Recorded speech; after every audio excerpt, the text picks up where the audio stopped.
পল্লবীতে ৮ বছরের নিষ্পাপ শিশু রামিসার নৃশংস ধর্ষণ ও হত্যাকাণ্ড মামলায় নতুন মোড় এনেছে ডলার নামের এক রহস্যময় চরিত্র। প্রধান আসামি সোহেল রানার দাবি, এই ডলারই ঘটনার মূল পরিকল্পনাকারী। কিন্তু কে এই ডলার? এবার মিলেছে তার পরিচয়। এ নিয়ে আরও জানাচ্ছেন মেহেদী হাসান।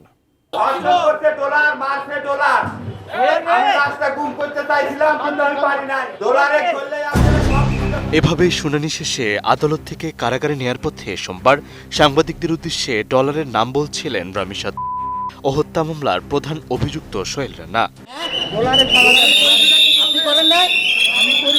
সোহেলের এই বক্তব্যের পরেই নতুন করে আলোচনায় আসে ডলার নামের এক ব্যক্তি। আদালত প্রাঙ্গণে সোহেল দাবি করেন রামিসাকে হত্যা করেছে ডলার, আর তিনি শুধু লাশ গুম করতে চেয়েছিলেন। তার এই বক্তব্যের পর স্বাভাবিকভাবেই প্রশ্ন উঠেছে এবং এই ঘটনায় তার কোনো ভূমিকা আছে কিনা।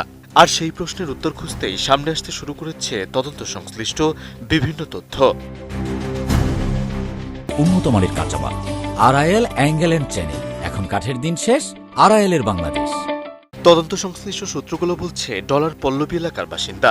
স্থানীয় একটি গ্যারেজকে কেন্দ্র করে তার সঙ্গে সোহেল রানার পরিচয় হয়েছিল। এলাকাবাসীর ভাষ্যমতে তিনি অটোরিকশা চালাতেন এবং মাদকাসক্ত হিসেবেও পরিচিত ছিলেন। তবে ডলারের এই পরিচয় সামনে এলেও তদন্তে এখন পর্যন্ত হত্যাকাণ্ডের সঙ্গে তার কোনো সম্পৃক্ততার তথ্য পাওয়া যায়নি।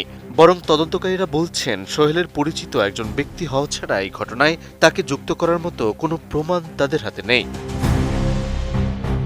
এ বিষয়ে তদন্তকারী কর্মকর্তারা আরও জানিয়েছেন, ঘটনার সময় ডলার তার মোবাইল ফোনের তথ্য, ডিজিটাল তথ্য এবং অন্যান্য আলামতও খতিয়ে দেখা হয়েছে, কিন্তু এসব বিশ্লেষণ করেও তাকে ঘটনাস্থলের সঙ্গে যুক্ত করার মতো কোনো তথ্য পাওয়া যায়নি।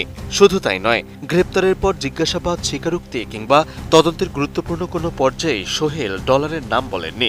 এমনকি তার স্ত্রী স্বপ্না আক্তারও এ বিষয়ে কোনো তথ্য দেননি। ফলে বিচারিক কার্যক্রম শুরু হওয়ার পর হঠাৎ ডলারের নাম সামনে আনার বিষয়টিকে সন্দেহের চোখে দেখছেন তদন্ত সংশ্লিষ্টরা।